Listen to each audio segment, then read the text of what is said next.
ఆక్స్ఫర్డ్తో మన అధికారులు ఒప్పందాలు చేసుకోబోతున్నారు ఇవాళ రేపు.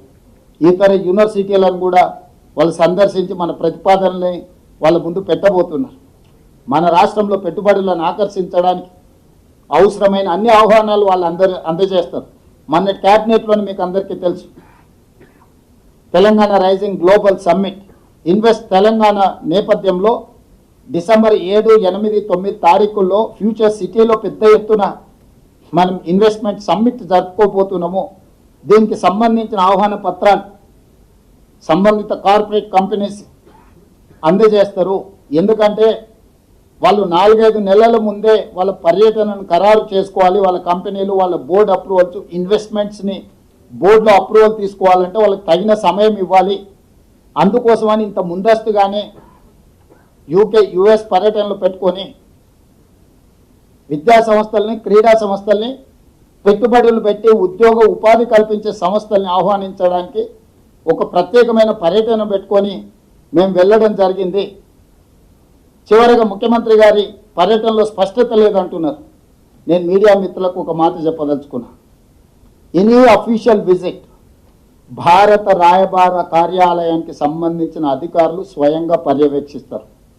ప్రతి సమావేశంలో ప్రత్యక్షంగా పాల్గొంటారు. అక్కడ జరిగే ప్రతి చర్చను నోట్ చేసుకొని కేంద్ర ప్రభుత్వానికి నివేదిక పంపిస్తారు. మినిస్ట్రీ ఆఫ్ ఎక్స్టర్నల్ అఫేర్స్కి భారత అంబాసిడర్ కానీ ఆయన పరిధిలో పనిచేసే భారత ప్రభుత్వానికి సంబంధించిన అధికారులు విదేశాలలో ఎవరైతే ఉన్నారో విదేశాంగ రాయబార కార్యాలయం నుంచి వాళ్ళే కోఆర్డినేట్ చేస్తారు ఈ ప్రోగ్రామ్స్ అన్నిటినీ. ఎయిర్పోర్ట్లో నుంచి మమ్మల్ని రిసీవ్ దిగినప్పటి నుంచి తిరిగి విమానం ఎక్కించే వరకు అన్ని కార్యక్రమాలను భారత రాయబార కార్యాలయం పర్యవేక్షిస్తుంది. మినిట్ టు మినిట్ ప్రోగ్రామ్ని కేంద్ర ప్రభుత్వానికి అందిస్తుంది. మీటింగ్లో జరిగిన చర్చల అంశాన్ని కూడా నివేదిక రూపంలో కేంద్ర ప్రభుత్వానికి అందిస్తుంది. ఇది చాటుమాటుగా పర్యటన కాదు, అధికారిక పర్యటన. అధికారిక పర్యటనలో భారత రాయబార కార్యాలయం ఏ దేశానికి వెళ్తే ఆ దేశానికి ఎందుకు ముందస్తుగా సమాచారం అందిస్తాం?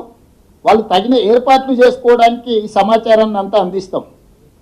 కాబట్టి ఇవన్నీ అందించి ఇవన్నీ ఎక్స్టర్నల్ అఫేర్స్ మినిస్టర్ తెలియదా? ఆయన కూడా ఇంతకుముందు అంబాసిడర్గానే పనిచేసింది కదా విదేశాలలో. జయశంకర్ గారు గతంలో మంత్రి కాకంటే ముందు విదేశాంగ కార్యదర్శిగా పనిచేసింది కదా. వారికి మొత్తం వివరాలు తెలుసు కదా. ఒక తెలంగాణ రాష్ట్ర ముఖ్యమంత్రి పర్యటనను తిరస్కరిస్తున్నారు అని అంటే సమీక్షించకుండా, సమాచారాన్ని సేకరించకుండా, ప్రధానమంత్రిగా దృష్టిలో లేకుంటే ఇలాంటి సంఘటనలు జరుగుతాయా? తెలంగాణ అంటే చులకన, తెలంగాణ అంటే చిన్నచూపు, తెలంగాణ అంటే వివక్ష. తెలంగాణ అభివృద్ధిని ఏ విధంగా అయినా అడ్డుకోవాలని గుజరాతీ నాయకత్వం ఈరోజు కుట్ర చేస్తున్నది.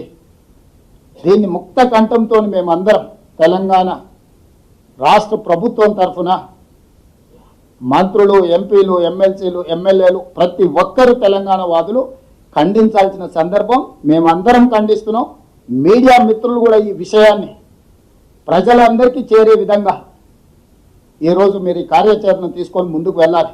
ఇది ఒక రేవంత్ రెడ్డికి జరిగిన అవమానం కాదు, 4 కోట్ల తెలంగాణ ప్రజలకు, తెలంగాణ రాష్ట్ర ప్రభుత్వానికి జరిగిన అవమానంగా భావించి ఈ విషయాలన్నిటిని కూడా ప్రజలకు చేరవేయాల్సిందిగా మీడియా మిత్రులను కోరుకుంటున్నాను.